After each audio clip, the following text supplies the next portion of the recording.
The following episode of The Unstable Brew contains detailed stories of personal grief. Listener discretion is advised.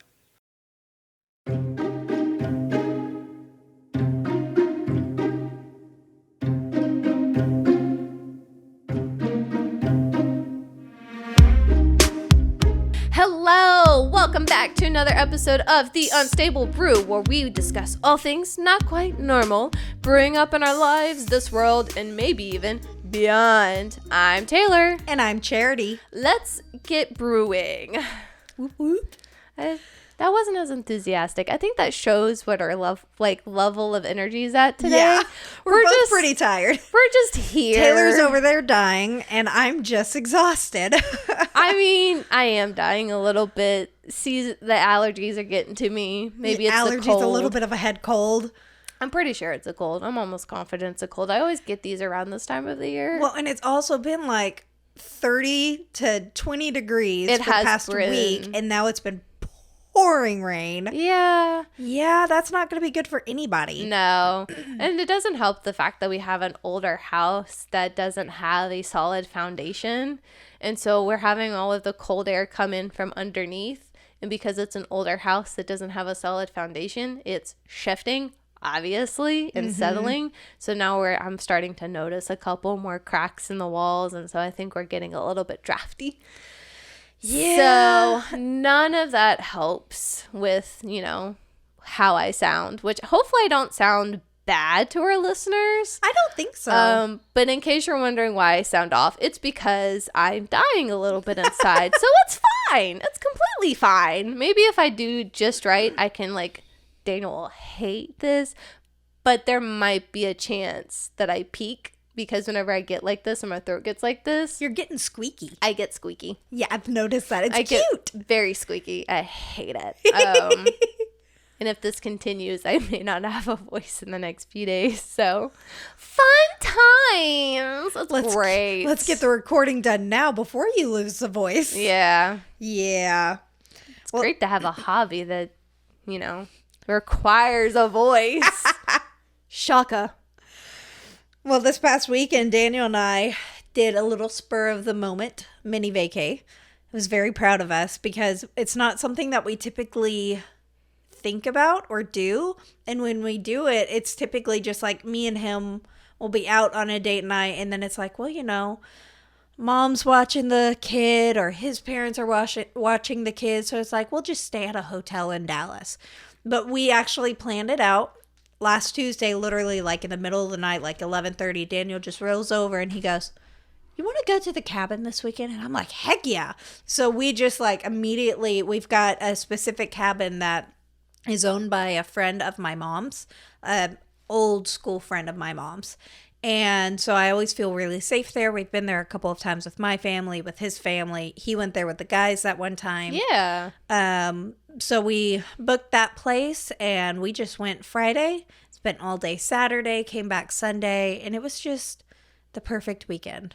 It was so nice to just have this little mini vacation, just the three of us, because we always take these big vacations with family or with his family, or, I'll do a big vacation with the girls, or he'll do a vacation with our son and his father. Mm-hmm. And we always do these other trips, but it's been years since the three of us have just gone out and done a trip. He was one. It was for his first birthday. Okay. Was the first time and the last time that the three of us just went on a trip. Well, can I just give you a round of applause? Thank you. Insert that there, Daniel. I'm proud of you from unplugging this weekend. That was something that I was hoping that you and Daniel would do when you said that you were doing this. First off, I'm like, can you be that spontaneous? It's a good question to ask. Is it the ADHD speaking? But no, it was a good spontaneous thing for you guys. You guys really did get to unplug. I didn't hear anything from you, which was great. With that being said, I can also say Matt and I had a touch of the ADHD come, and we might have rearranged a little bit of our house. I've heard that you were doing some rearranging. Yeah. So when you say this, is it just the bedrooms? Is it the whole house? Is everything going to be different the next time I go over? Not completely different, only slightly. Okay. So where my paint desk was, that was kind of like my little nook. The point of that was for me to be able to have a spot for arts and crafts. I never really used the desk as often for arts and crafts. It kind of became like this spot where things just got piled up on. And Matt, now that he started the new job, he's wanting to act. I told him he's not allowed to buy any more miniatures until he actually starts playing. Yeah. He has a problem. So instead, our middle room that was a storage room is still technically a storage room, but we've converted it to our minis room. Nice. So all minis.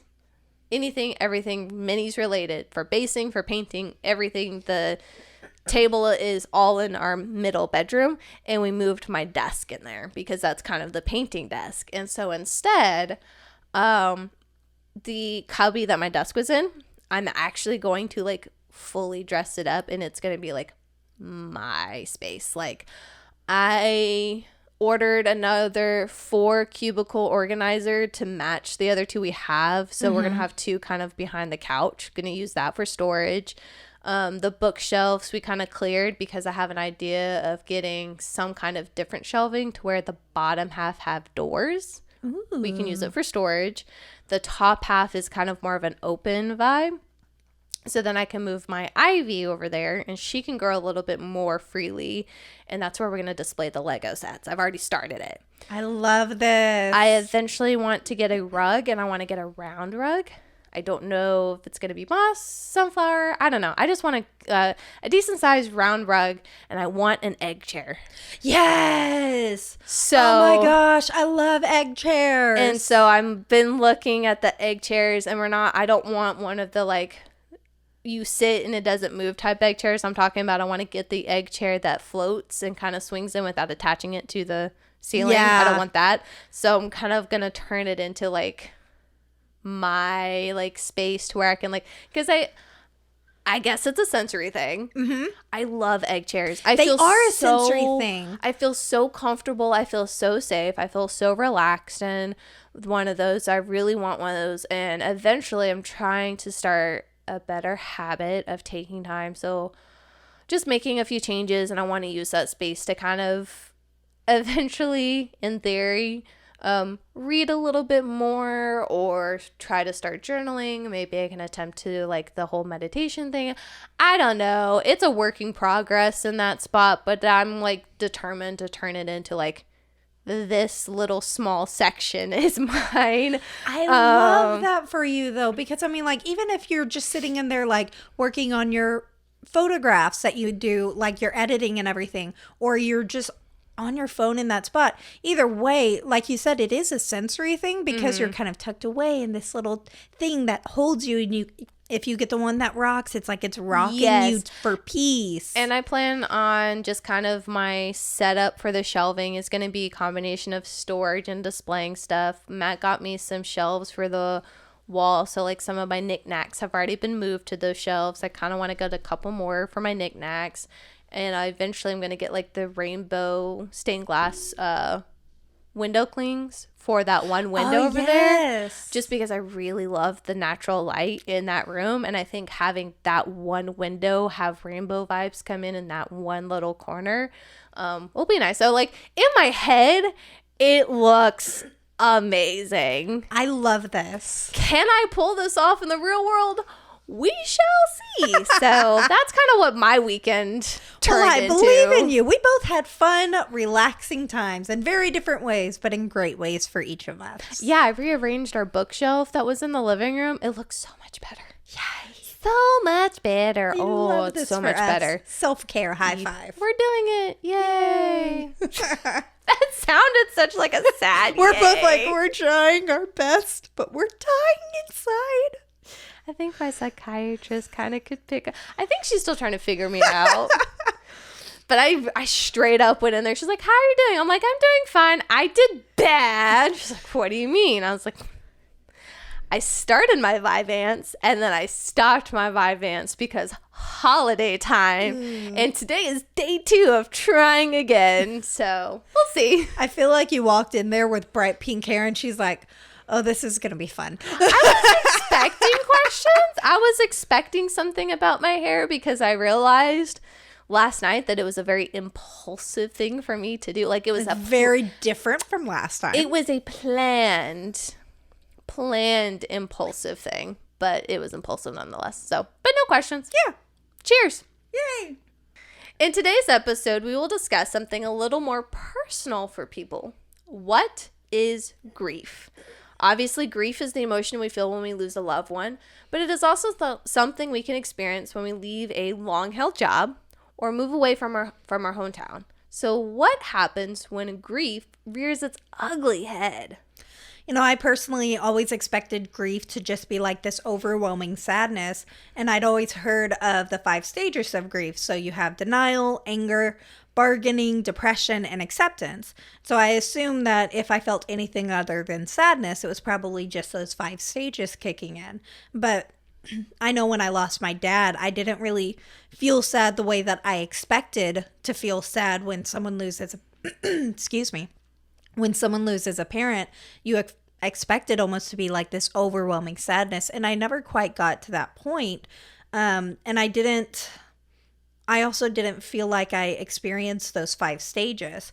And I know that for a while there, I was even beginning to feel guilty. And I wondered if I was grieving the right way, the wrong way. And I honestly began to wonder if something was maybe even wrong with me. I feel like grief. I feel like I've had different versions of grief. So I guess it just really just depends on the situation. Like my reaction to losing my great-grandparents, it ended up being completely different from when I ended up losing Matt's Mimi, or even the difference between when we eventually lost Chell and Maya versus Alistair. And, you know, one is great-grandparents that I'm related to by blood. Mimi is my husband's grandmother. Chell, Maya, Alice, those are pets. Mm-hmm. But my grief that I experienced, every single one of them completely different. Yeah. Every single one. Well, I mean, I think the main thing that the both of us can take away from our experiences with grief is that there is no quote unquote normal way to grieve. It's a deep and very personal thing to experience, and it affects every single person differently. Mm-hmm. So, which leads me back to the question at hand. Charity, what is grief? How have you experienced grief? Kind of walk us through, because I know I've known you for 10 years now. Mm-hmm. And I know that, you know, I've been with you through some of your losses. Yeah. And I can say from my perspective, you grieved differently for each. So, like, share. What are your emotions? So, I mean, I agree. I have grieved differently for each of the losses that I've experienced.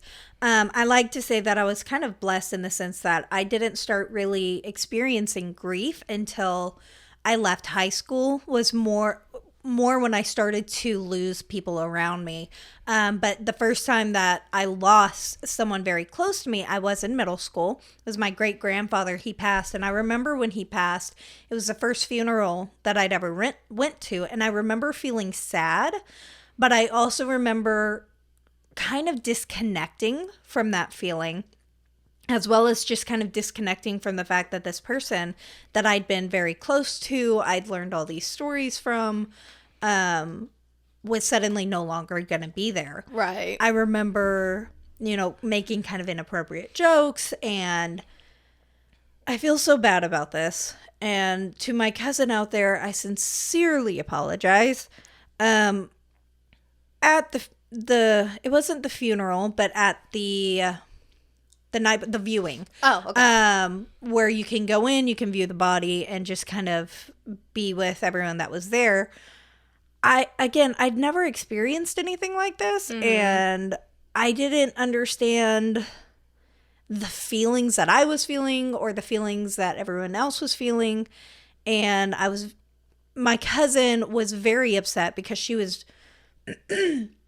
had been living with my grandparents at the time, so she was semi sort of living with him as well. Can I ask how old this cousin was at the time? She would have been 14. I would have been 11. Okay.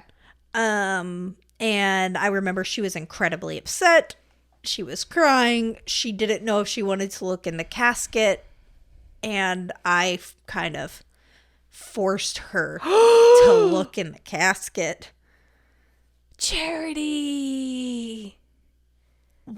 I need it to be known that I sincerely regret this. And if my cousin is listening to this, I am so sorry. I love you. I'm so sorry.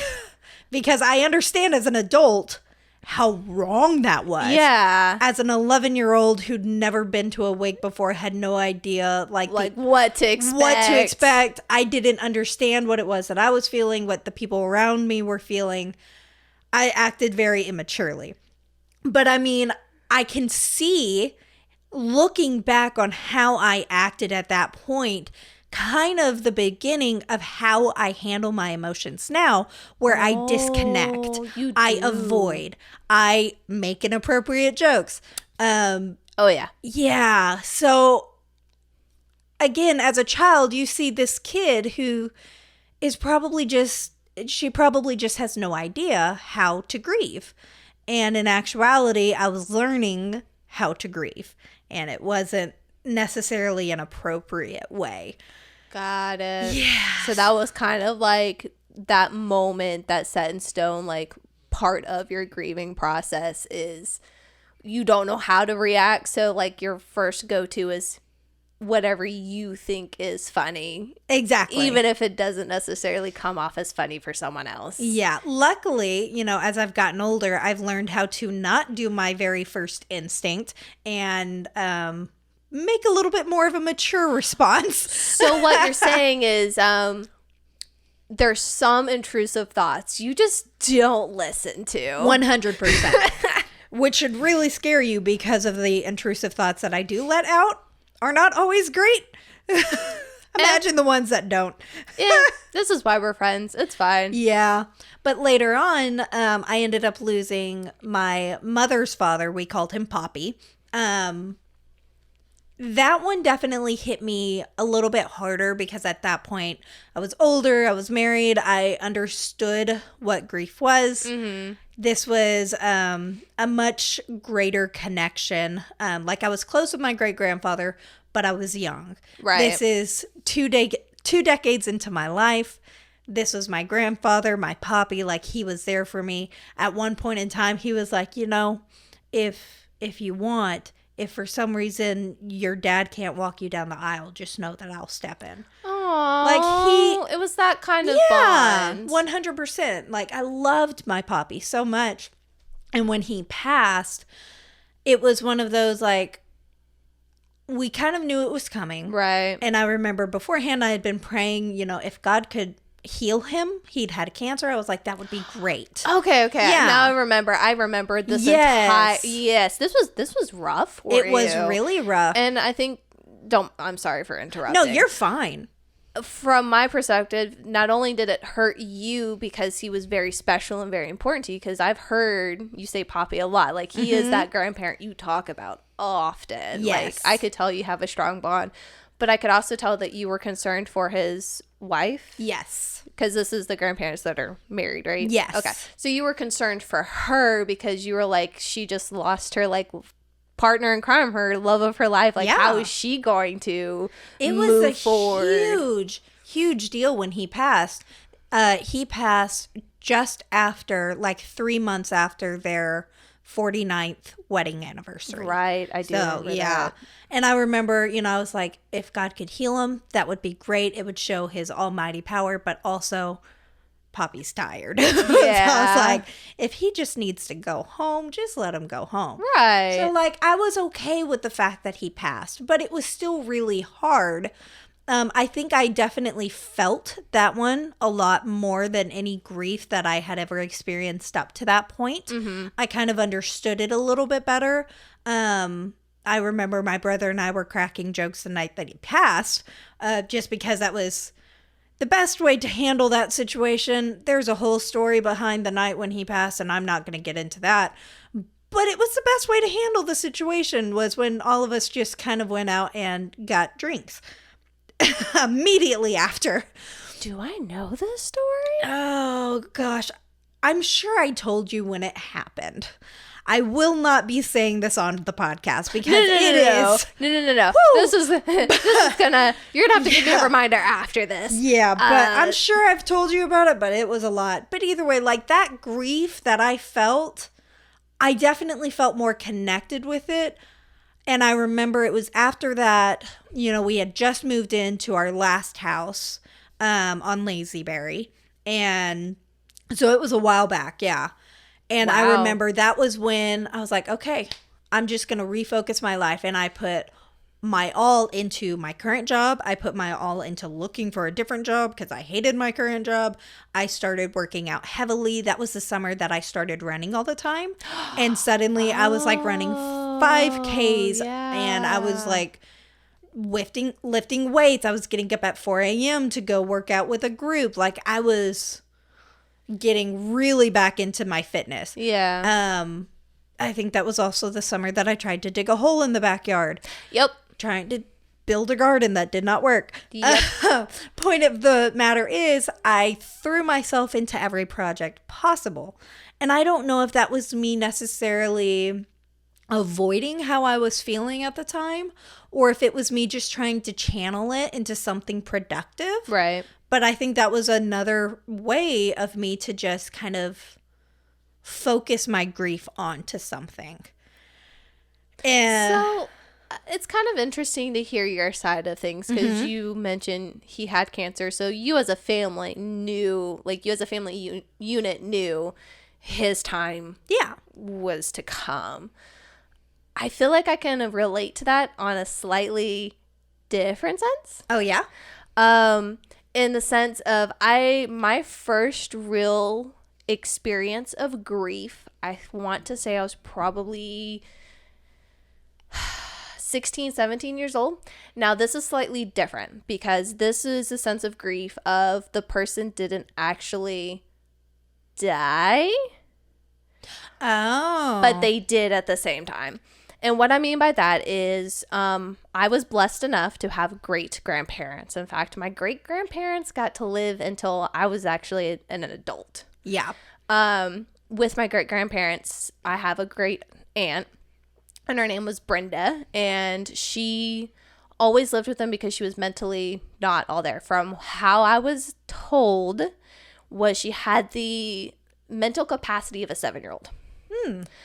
So for her growing up, I was very close to her. I always did stuff with her. I always enjoyed spending time with her. Even as a kid, I would spend time in her bedroom and everything like that. So when I was in high school, she had been experiencing some health problems. And at one point, I guess she tried to get out of bed and fell and hit her head and ended up having a brain aneurysm, Oh, my gosh. which then put her in a vegetative state. Oh, that's terrible. Now, with that being said, my great-grandparents couldn't let her go. So I got to experience grief in never being able to have conversations with her, never being able to see her be lively anymore. Instead, when I did see her in a nursing home, it was because she had a feeding tube put in her, and she was That's just in a awful. vegetative state, just on the bed. So when she finally did pass, it was such a huge sense of relief because now she wasn't hurting anymore. For a while, I always knew that she didn't like being in that state because there were several instances where we almost lost her beforehand because of pneumonia infections, or there were towards the end when she was really done, she honestly would rip out her feeding tubes. Oh, my gosh. So then when she did pass, it was kind of a different level of grief of she's no longer physically here, but thank goodness, because now she isn't hurting anymore. Yes. But that was one of those things. I literally had years upon years of prepping for this type of loss and grief because it had already happened in high school. Yeah. So But it's like it's not even like you were prepping for grief. You were experiencing grief because even though she wasn't dead yet, she was not living. she wasn't. She was no longer And alive. So for her instance, that, you know, how your first grief experience that kind of triggered your morbid sense of humor. It happens. For me, it triggered a different thing in me. Oh. And I know it's hard for me to say out loud, and I know that I will not get judged for this because everyone handles it differently. But in order for me to disconnect, emotionally speaking, when she was in that state, I probably saw her 3 times, and it hurt me so much to see her like that I stopped visiting. I couldn't see her anymore. I don't blame you at all. It was just impossible for me to see her. And I did the same thing when my nanny eventually got to that point. Same nursing home. Weird. But same nursing home. I saw her when her Alzheimer's had gotten to the point where she couldn't even recognize me. Yeah. She was calling me by a different name altogether. She had no clue who I was or anything like that. The last time I saw her was... Damn, we're talking about grief and I'm like trying to fight back tears. I'm sorry. I believe in you. You got this. It's okay if you cry. You've got tissues. I do. You've got tissues. I made it a point to go see her when I graduated college because that was a huge accomplishment for me. And when I saw her at that point, something inside me knew we weren't going to have her for too much longer. And so seeing loved ones, older loved ones, kind of get to a certain state of not being able to care for themselves, I weirdly have an instinct of I can tell when they're about to like move on within probably a few months. Like there's been 2 recent instances where I saw a loved one and afterwards I told Matt, I'm like, this is the last holiday we have with them. I've had a couple of instances like that as well. One of my great-grandparents, the last one that I had that passed, she passed when I was in college. I was actually with you. You were. When I got the it was text. the homecoming bonfire because she was already kind of, I believe she was already kind of having health problems or something. Her health in the month before that night had plummeted. Right. Like just randomly, it was suddenly everything was failing. But she was 99 years old. She lived a life. She lived her life. But I had seen her that past summer, I want to say in August or July. And it was the first time that Daniel got to meet her. And I was really excited about that because she was my great-grandmother. I loved going over to her house when I was younger. She lived in South Texas, so we didn't get to see her a whole lot. And I remember hugging her goodbye. And I was just thinking to myself, I'm never going to see this woman again. And at that point, her health hadn't started failing yet. There was just a feeling of, I love her and I need to make sure that she knows that I love her. Right. Yeah. And I want to say during that time, because I mean, this happened literally like right before your wedding. Yeah. Because it was our college homecoming bonfire. We, as the girls, went out and we were like having fun as college kids. And that's when you got, I want to say it was a text or a call or something. I guess I got a call because my dad had gone down there. My mom and my dad had both gone down there because they knew that her time was coming. Yeah. And he called to let me know. And I remember y'all kind of just sat with me for a little while afterwards and just kind of let me be. But because I want to say what you were really hoping for was secretly you were hoping she would hold on just a little bit longer until y'all's wedding. Well, I was because I would have loved for her to have been there, but mostly I would have loved just for her to have made it to the day where she knew that her great-grandchild was married. Yeah. I would have loved for her to experience that. I knew that it was something she had been looking forward to. But then when you want to talk about grief, her funeral was the weekend that we had already booked my bachelorette party. We were supposed to go to the cabin. Right. And they booked, they set up the funeral for that weekend. And I was like, I need to go to the funeral.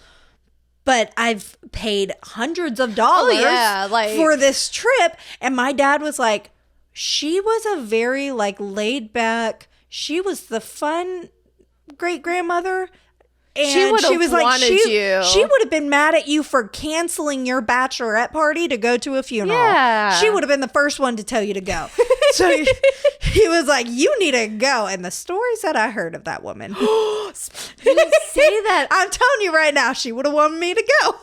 Well, I wish I could have known my great grandmother, my nanny, in her younger days. I didn't know that woman could drink.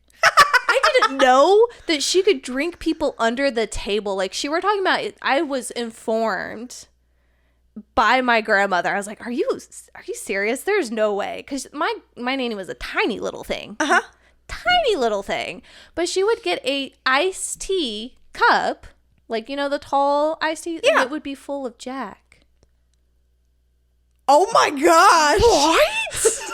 They did that to me in Belgium once. I was like, can I just get a Jack Daniels ticket? They're going to give me a shot of Jack Daniels.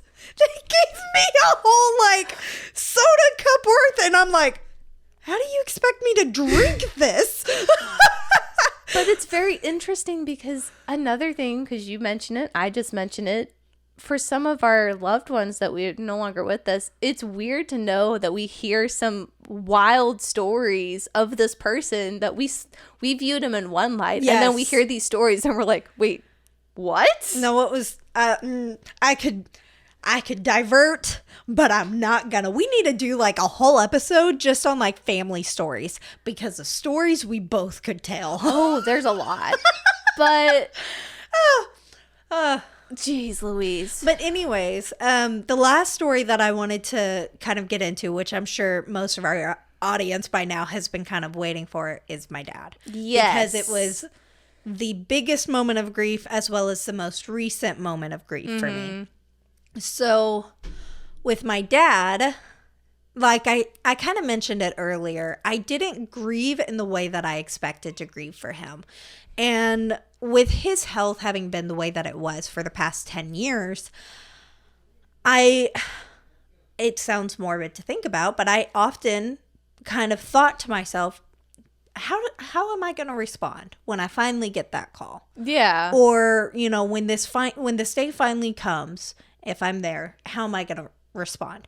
Because you can always kind of think to yourself, oh, it's going to be this whole dramatic thing, or I'm going to, be so overwhelmed with grief, or I might be relieved that it's over. And it was kind of like a mixture of everything. I know the first week, it hit me really hard. But I also remember at that time, Daniel had COVID. So he was locked up. He wasn't able to be there the entire time my dad was in the hospital. And he hated that too. He hated it so much. He wanted to be there so bad, and he couldn't because my dad was in the state that he was. He had COVID. They wouldn't have allowed him into the ICU. Absolutely not. Your dad's immune system was so compromised at that point. And so I was having to take care of Alex. I was having severe tooth issues at the time. I had a cracked tooth, and it took them a week to find the crack, and I was in so much pain.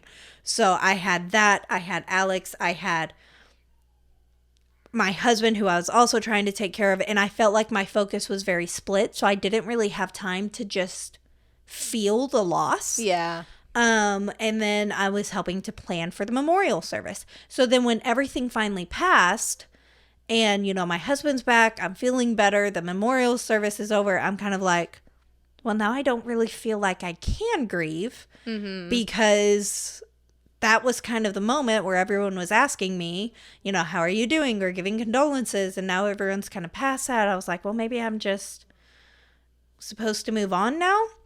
So I started diving into project after project. That was when I completely I planned out everything that I wanted to do with the backyard. That was when I wanted to keep the pool. I wanted to do the garden. I wanted to do a fire pit.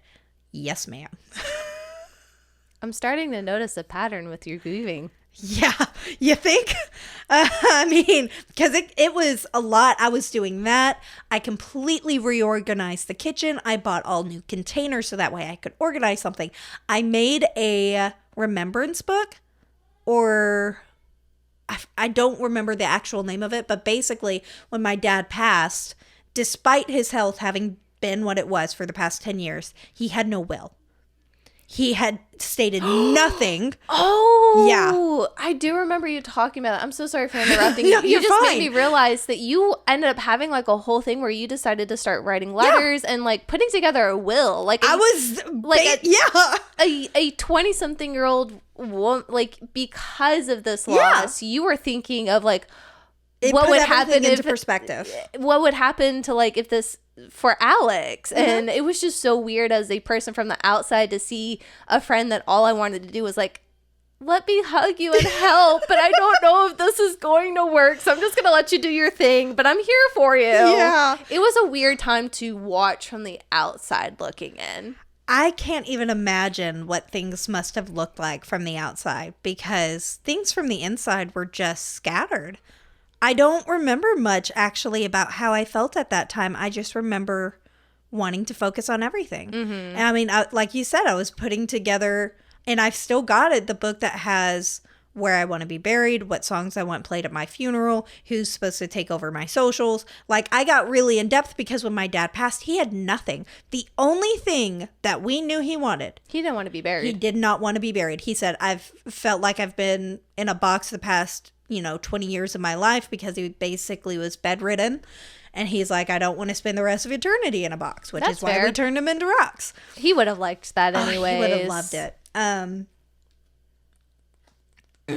But so yeah, I mean, I basically just dived into everything. And then after about 2 months, that began to fade. And I was like, I have dived into all of this stuff, yet at the same time I stopped doing a bunch of stuff. I was missing out on church at least twice a month because I would convince myself that I didn't need to go, or I would try to plan something with the girls so that way I would have to be out of town that weekend. I dropped out of choir because every time I went there and was surrounded by people, I would just start having a panic attack. Right. It was one of those of, I was either not focused on it at all, or I was focused on it so heavily that it was all consuming. I remember I would go on shopping sprees so that way I could just like get out of the house and try to relax. Didn't matter if I had the money to spend, I'd go out and spend money. Right. It's not healthy, but I did it. So that was when it was recommended that I see a therapist for the potential that grief was bringing about bipolar symptoms. Right. Which luckily that's not the case, but it was bringing out heavy ADHD symptoms. Avoidance, hyperfocusing, The fun stuff. all the fun stuff, impulsive buys. It was great. So let me ask you, I think we've mentioned it before in a previous episode, but I don't remember. What has your family done recently?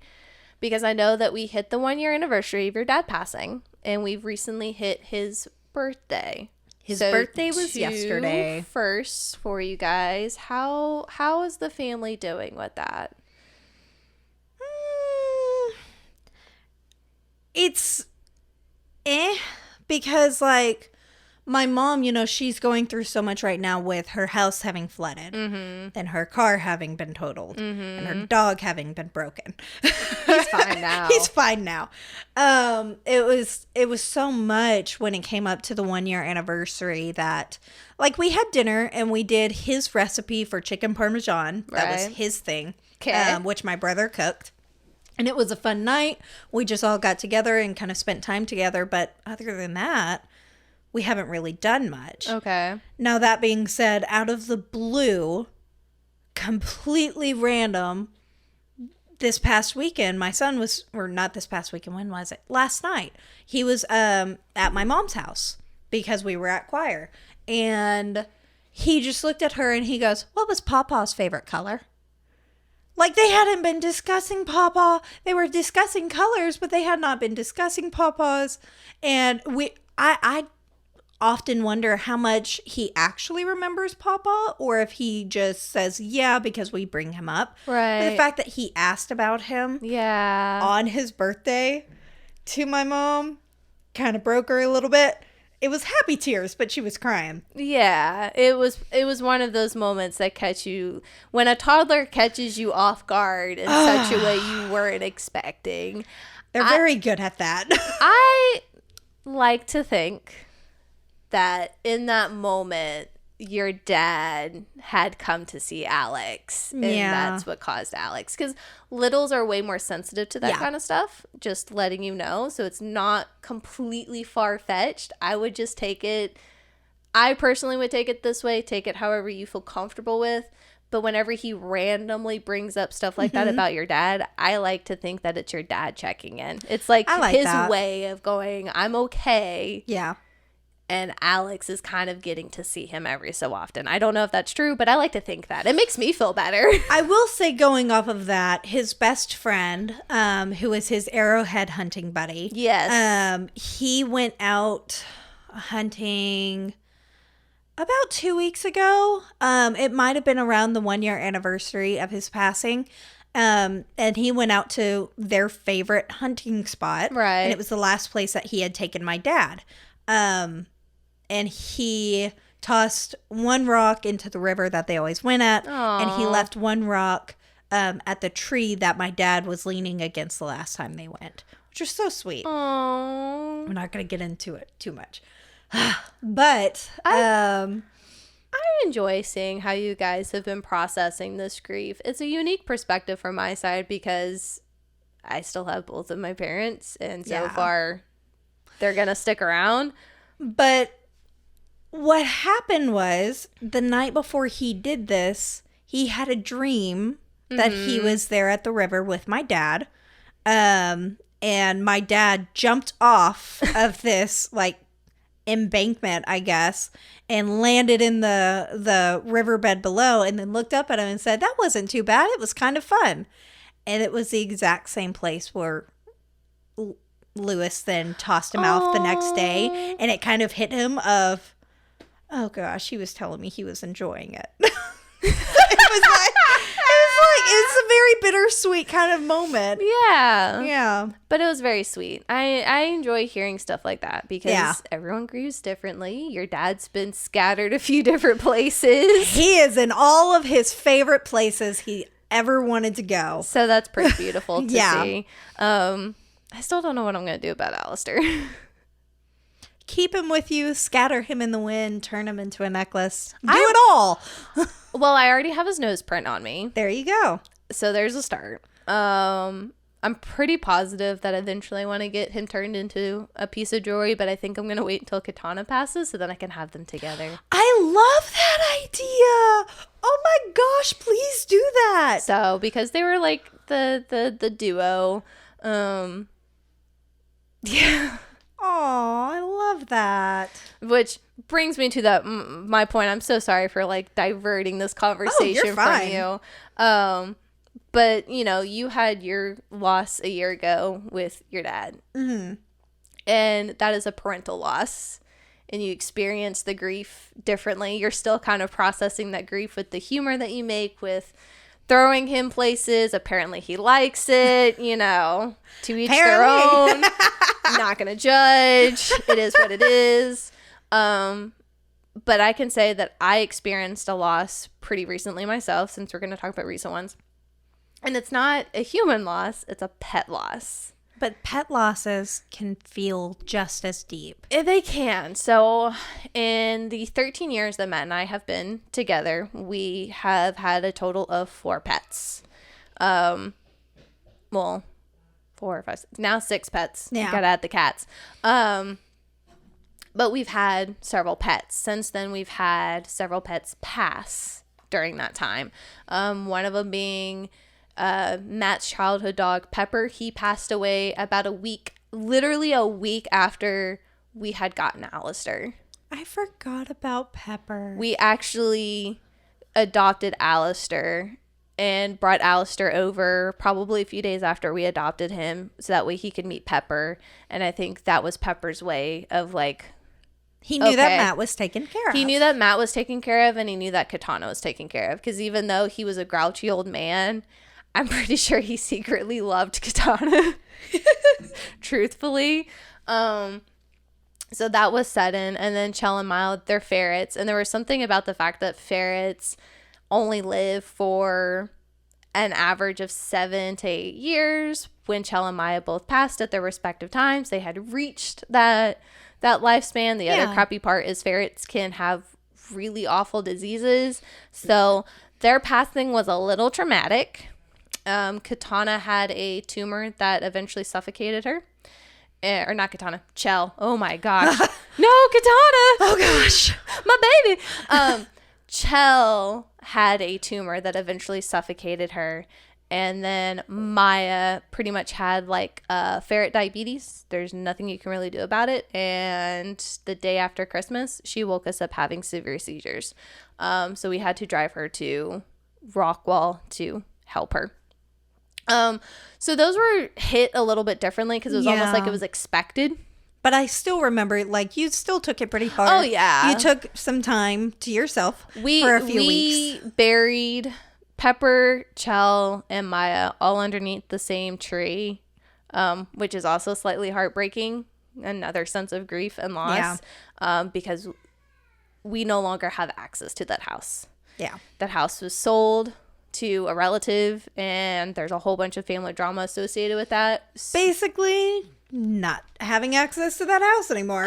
So we don't have access to that, which sucks. But the most recent one we experienced was Alistair. Mm-hmm. And I can honestly say, out of all of the grief that I've experienced for pets, his was the one that hit Matt and I the hardest. Yeah. Like, I have never experienced this level of pain and grief for a pet like I did for Alistair.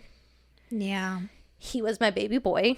So I was like, I could snuggle him. He loved sweaters to be put on him. So I would do that. I loved it. Matt, he was like, why? And I was like, he loves it. He wants these sweaters. It's like a big warm hug for him. It was. And he was a bony boy. He got cold. He needed some warmth. He got cold. When he was smaller, Katana literally let Alistair sit on top of her and lay on top of her. I have pictures of him on top of Katana.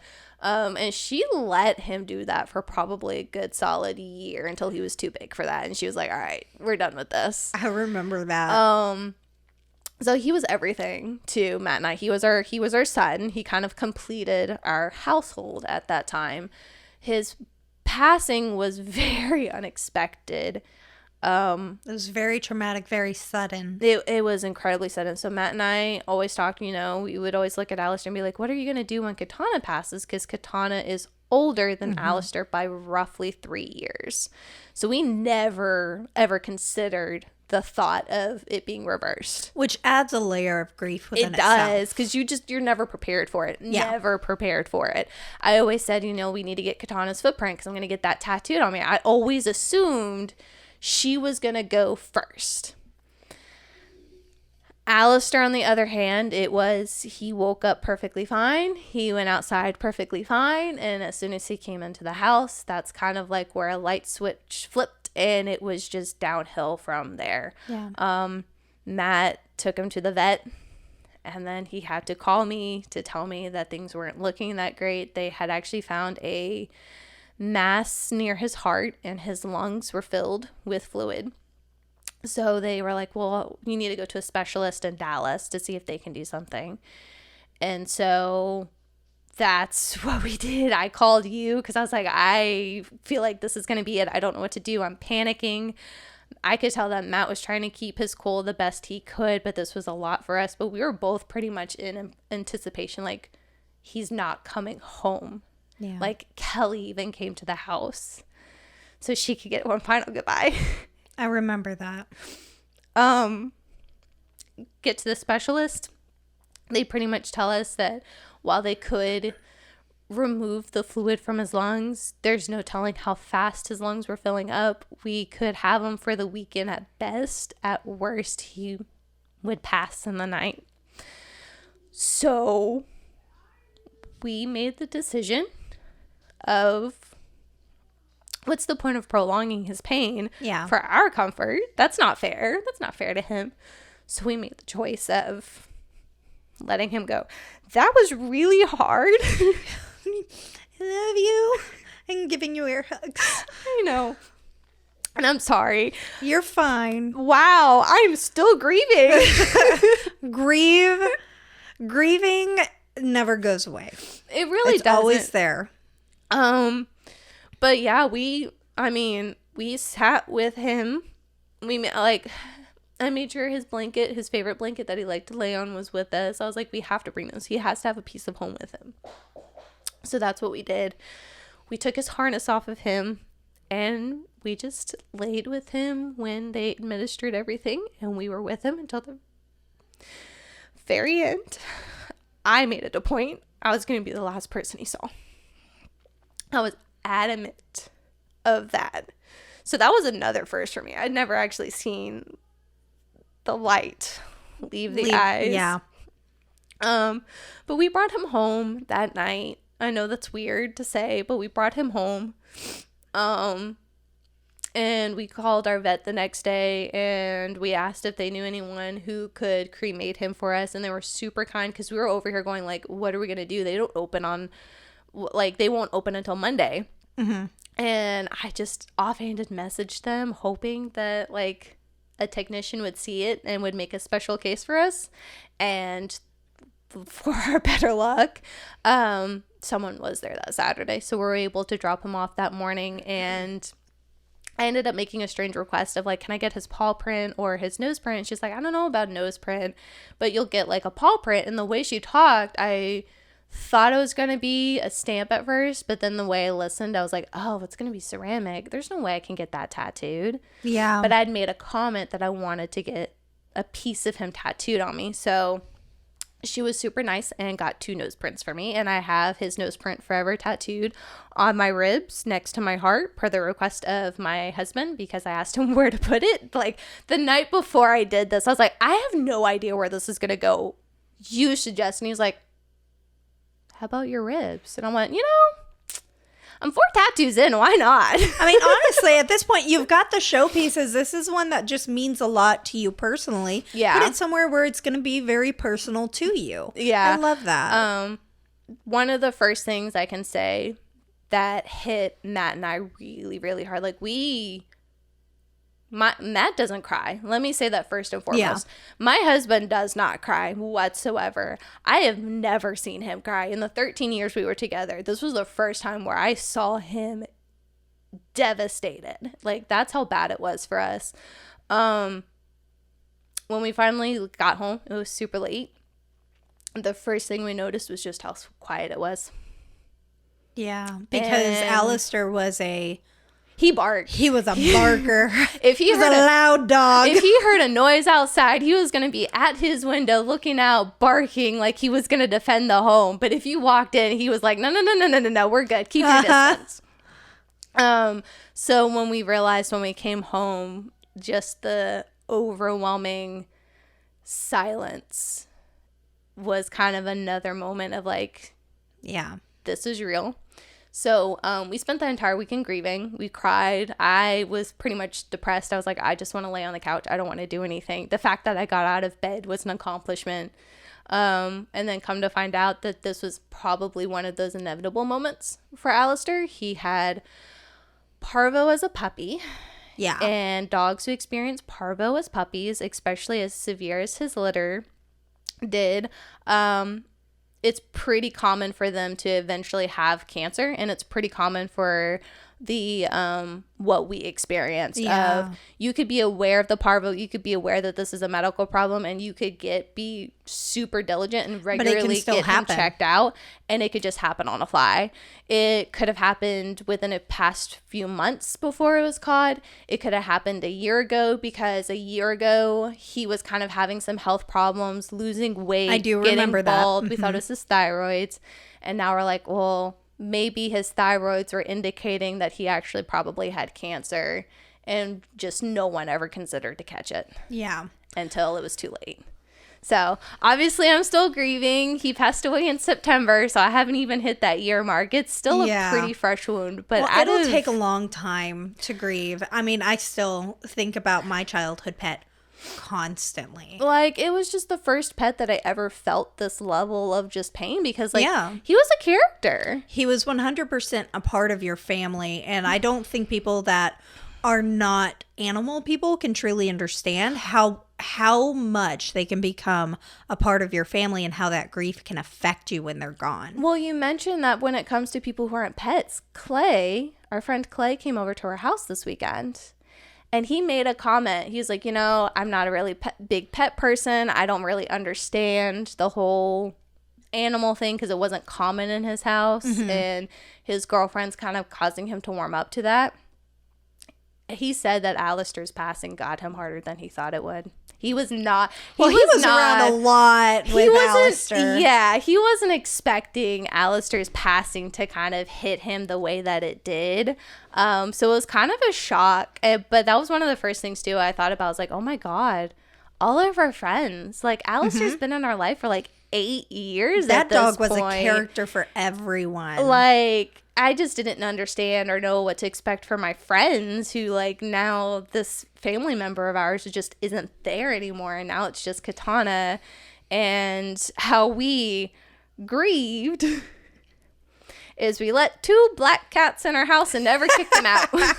Hey, you do you. The cats are here to stay now, and we are all growing to love them. Look, they have their own special characters. Like, every day something new, and like you can tell the difference. Like, you can pretty much tell like what Jack did, like who the person did whatever. And it's like, that's a Jack thing, that's a Baxter thing. And Katana sometimes will go to the bedroom like, I'm just so done with this crap.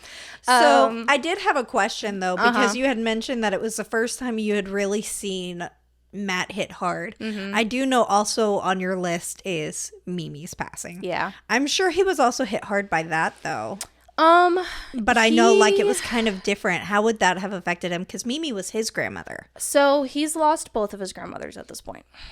The first grandmother he lost, that was very weird and interesting because we lost her in the May of 2020. So we couldn't even go to her funeral. I remember that. We made it a point to go see her for Thanksgiving, and I distinctly remember on our way back from far, me making such comments of, I hate to say this, I'm glad we came down because this is our last Thanksgiving with her. Yeah. Her health was already bad at that point. She was pretty much already bedridden. She was already in a wheelchair. The last things she ever said to me, which was huge because she barely talked, was, I love you. Like, I gave her a hug and I said, I love you, Grandma. And she's like, I love you too. Like, that's the last thing she ever said to me. That's beautiful. Yeah. Especially considering, like, as soon as they knew Matt was dating me, I was already on the grandkid wall. Like, my graduation picture was on their wall when I met them 2 years later. I'm like, that's awesome. Okay. You gotta love the support. Yeah, but that one was really hard because none of the grandkids got to go to Grandma's funeral. None of them did. Did she have a funeral at all? Because in 2020, a lot of people didn't get funerals. She did have a funeral. It was in Ripley, Tennessee. And what my father-in-law did was he made it a point that they added a rose for each of the grandchildren to her casket. That was their way of kind of symbolizing that we were there when we couldn't actually be there, even though we desperately wanted to. I love that. So that one was hard. But because her health had been declining for years at this point, it was kind of one of those anticipated passings. Like, we knew it was coming. Like, we were not shocked by it. We just knew finally she's not hurting. She's in heaven. She's feeling a lot better. Like, she's with her God. Like, we knew she was fine. Mimi was another one of those weird things. The last time I saw her was her 90th birthday, and I made it a point. I was like, I'm not coming to work. Like, I don't care if I get in trouble.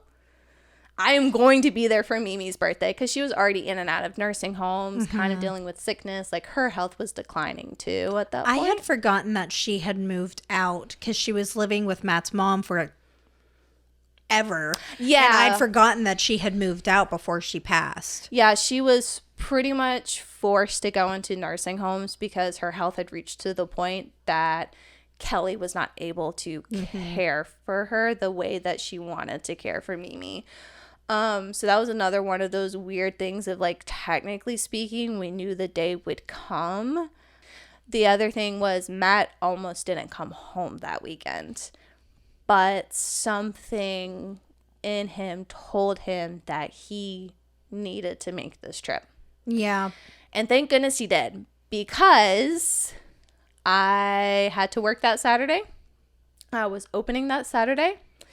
I was the only one in the store at that time when he called me, and he was in tears. Like, he was pretty upset, letting me know that she had passed. And when he said that, I just busted into tears. You were completely alone at the store? Mm-hmm. Oh my gosh. Yeah. So I had to pretty much be by myself for like a good solid almost 30 minutes. I'm not gonna lie, a huge part of me, I would have locked the door. Put a clothesline on. We'll be back. Oh, and I was in the safe room, so Yeah. we hadn't even opened. But yeah, I was pretty much by myself for a good solid 30 minutes before one of my managers came in, and I had to let them know, like, my grandmother just passed away. I'm gonna need to like take off for her funeral. Yeah. I don't think we ever got a chance to fully experience that grief though afterwards, because there was a whole bunch of bullcrap and family drama that followed through at the same time of having to deal with her passing and her funeral. There's a lot of family extra BS that shouldn't have been there. Yeah. So we never really got to experience that like moment of grief by ourselves until we were already back home in TK. We had settled down, and it was just kind of like that realization of like, she's gone. I still have moments where I think about her and I kind of cry, because like, this was the first grandparent who saw me as a grandkid, loved me for me, and didn't expect anything out of me. She was 100% your grandmother. Despite not being blood, she took you in as her own. Absolutely. And she loved you no matter what, no matter when, no matter what your hair color was, no matter how you showed up, no matter what words came out of your mouth, you were hers. Loved me for sure. I think look, I could be wrong, but I'm just gonna say this. And I know that a certain family member does listen to this, and you better not say anything. We'll see if he figures it out. I'm pretty sure that Matt and I were considered almost the favorite grandchildren at the end of things. She lived with y'all. She lived with us. She helped raise Matt for sure. And I did a lot for her. Like, I would take her to her doctor's appointments. I took her to her hair appointments. I helped her get in and out of the cars. I would help her with stuff around. Like, I did a lot. Mm-hmm. Y'all were there for her through the worst of it. We were there for her for as much as we could until the very end. Exactly. So that one hit a little different, because it was like the first grandparent that saw me for me and didn't have any expectations that made no sense, because I currently deal with that on my mom's side. Yeah. And the same can be said about my great grandparents. I was lucky enough to get to know them until almost my 20s. Yeah. My pa, best friend. I loved my pa. When he passed, that had a whole other spew of family drama associated with it, and my mother wanting to claim literally anything and everything that belonged to my pa. And I'm like, can you like think about your children? Yeah. Who had a relationship with them too? Like, could you ever consider that? I mean, that is one of the really hard things about when people pass, is especially when they're older, it becomes often about who gets what. Yep. And not about the fact that this person is gone, and you want to grieve that, and you just, like, I get that things need to be taken care of. I get that. But I also know, for example, my great-grandmother who passed when I was in college, I remember when I was down there as a teenager, her having everyone go through the house with little sticky notes saying, put your name on this and I'll put it down in my will that this goes to you, this goes to you, this goes to you, so that way there would be no fighting. Guess what did not show up in said will? All of that stuff. But you also had I think extra drama associated with that that came out of the woodworks afterwards. we won't get down that rabbit trail. But family. Whenever he passed, that one hit hard too. So, and I didn't get to grieve him either because I was dealing with my family drama. My mom was wanting to be a bitch about Matt not being there for me. And I was like, it's because he didn't want to be around people who didn't want him around. Exactly. I told him to stay home. I mean, I think that's another aspect of grief that not a lot of people realize is that sometimes you have to compartmentalize it because when you feel grief, it is overwhelming.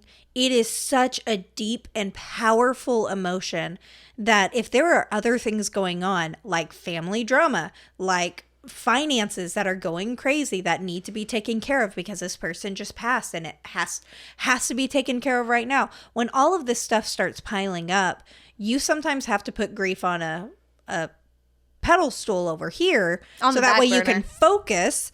And then when you come back to it, suddenly 6 months later is when you're finally able to start grieving. That kind of happened to me with my dad. I didn't really feel like I ever grieved him. It was about 6 months after he passed where I really started to feel it. Yep. And I didn't feel like I could because I felt like it was too late. It's never too late. It's never too late to feel your grief. Feel your feelings no matter when, no matter how. Just feel it. And I'm having to learn it's okay if those rush of emotions happen when I'm around my friends. When I'm out and about, when I'm in the middle of Walmart. It's okay to just feel it and let it pass because otherwise if you bottle it up, when it does all come out, it is all gonna come out. And so I have found weird little things to kind of help me feel close and to have those emotions. My Paul did crosswords or word searches, not crosswords, word searches. I remember sitting in his lap and I remember helping him with his word searches as he chewed on his cigar or his pipe. So every so often I will pull out a word search and I'll work a few puzzles as my way of kind of being close to him. I love that. Let's see, what else do? I plan on having hummingbird feeders at some point whenever we end up miraculously buying a house because Mimi loved having the hummingbird feeders filled so she could watch them flutter around. So that's going to be my way of kind of being close to her. So it's little things here and there of I may not have these items that belong to these people, but I'm finding little things here and there that I can do for myself to kind of help me kind of have that moment of grief of they're not physically with me anymore, but they're still always going to be with me in some form of fashion, with my memories, with just my experiences with them. So that's kind of how I'm trying to work through all of this grief. I love that. I think that's a really beautiful way to handle it because it's very healthy. Like you said, it helps to make you feel like you're growing close to them again, despite the fact that they're gone. Yep. I love that. So, and I've had many losses in my life, but I'm keep on trucking on. I will say this. I do like to kind of put it as grief is kind of like a shadow. It's always there, no matter what time of day it is, no matter what, you've always got the shadow there. Sometimes it is completely overtaking you and it feels overwhelming. Sometimes it's tucked away in a corner, but no matter what, grief is always there with you. You do not ever move past it. You just learn how to live with it. You learn how to live with it. While this was a deeper episode of The Unstable Brew, we hope you enjoyed listening to what grief is to us and consider what grief is to you. We will all, unfortunately, experience grief at some point in our life. Please remember, there is no right or wrong way to experience grief. It is personal, it is difficult, but it can also be beautiful at the same time. If any of our listeners would like to share their experience with grief or what it is to them, please email us at theunstableBrew at at theinstablebrew@gmail.com. We promise to read all the emails and share any that may fit into a future episode. If you would like to share a story but remain anonymous, simply let us know and we will be sure to honor your request. And if you would ever like to share with us a story, simply to share it, but not have it shared on a future episode, please feel free to do that as well. Simply let us know that this email is for venting purposes only and not to be shared on the show. We will respect your request because boundaries matter, people! If you would like to follow us on social media, we are available on Instagram, TikTok, and Facebook under The Unstable Brew. We will often be posting promo videos and extra fun content on these platforms. And remember, we are available for your listening pleasure or displeasure on Spotify and Apple Podcasts. Please like, share, comment, and download to your heart's content. We will be back next time with more unstable content. Bye!